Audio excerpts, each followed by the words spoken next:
Listen, I have to side with my fellow panelists. And the question that comes to my mind as a mother of three young girls and a feminist is looking at the broader cultural implications, and that we do live in a misogynistic culture, and a consumer culture, and that we have grown up, and when I was growing up, and I think it's just been exacerbated now, in a culture that says a girl's value is her sexuality, that sexiness is empowerment, that hypersexualization is empowerment, that hypersexualization is femininity.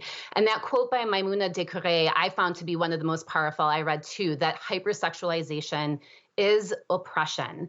So, as I would be speaking with my daughters, I would say, are you doing this because it's something that you really feel is empowering and shows who you truly are? Or are you trying to conform to a culture that is telling you that your greatest worth is you as a sexual object, and whether the culture is objectifying you or you are sexually objectifying yourself, we know that is detrimental to girls' health and well-being. So again, I think us on the panel are saying many things, and Ms. Siddiqui had said as well that we need to have these conversations. We need to have conversations with our girls, talk about media literacy, talk about the effects and the realities of living in a misogynistic culture that puts the value of girls on their bodies and not on their minds and character. So do you support the French high school girls who decided Monday to wear crop tops and miniskirts and makeup to school? Again, I don't necessarily condone it. I don't condemn it. I would hope that those actions were in the context of conversation with the girls, with each other, and with others in their life that, again, can point out and question why they chose that specific action as a sign of empowerment. Ines Siddiqui, it's a recurring question. Should there be a school uniform in France? Yeah, well, I think it's more about educating young girls to develop a sort of critical thinking about what society expects from them, but also education towards young boys and even older men about how to receive this kind of outfit, and how it doesn't necessarily mean that they want to engage in something with them. And I think it's definitely less something to be debated on a national level, and everyone coming up with their okay. Well, let me ask you this question: there's always been a pressure to conform among peers, throughout history, right? Would you say that there is more or less pressure than, say, 10 or 20 years ago on girls to dress a certain way in school, or is it the same? Oh, it's definitely more than earlier. Why?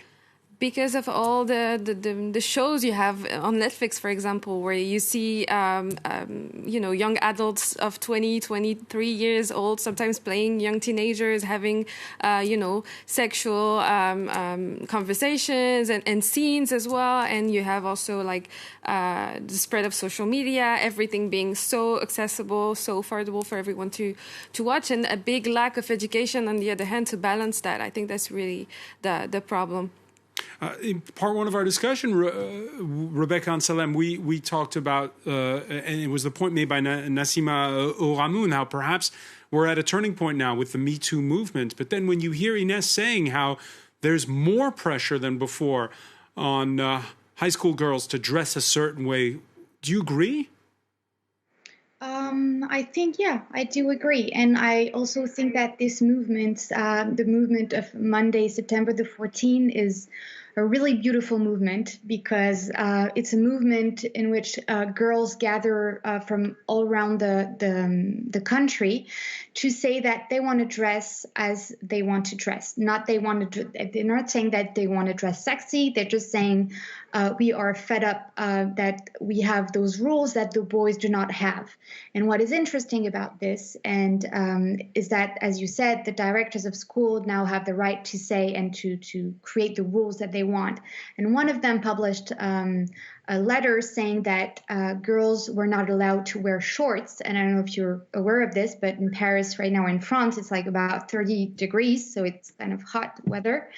They're saying that they cannot wear shorts because boys have good eyes, and good eyes is the expression that this person said. And what is interesting is about this is that every time, like I think it's been decades and centuries, that they tell girls how to dress and they tell women how to dress because, you know, it disturbed the boys. And it's actually against this that the girls were marching and having this demonstration on Monday. And it's a really pacific demonstration. And what they do is they just want to say that they're fed up with rape culture. They want to make boys responsible for their reprehensible behavior. And they want to stop being the reason that the boys do not have a good behavior. And I think this is what's interesting here. And as you mentioned, it's not black or white. It's not, we have to fight both against the hypersexualization of girls and women. And at the same time, we have to fight for our teenagers to dress as they want and not to be seen as sexual objects by the adults, because I think this is what the problem here.